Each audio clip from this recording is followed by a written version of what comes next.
DPI Tamil News.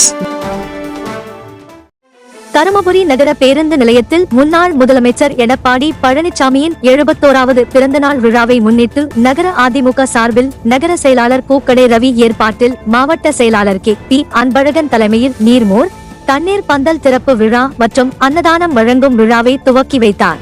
இந்த நிகழ்ச்சியில் மாவட்ட அம்மா பேரவை செயலாளர் வெற்றிவேல், அண்ணா தொழிற்சங்க பேரவை செயலாளர் பழனிசாமி, நகர செயலாளர் பூக்கடை ரவி, அசோகன், தகடர் விஜயன் மற்றும் கழக நிர்வாகிகள், பொதுமக்கள் கலந்து கொண்டனர்.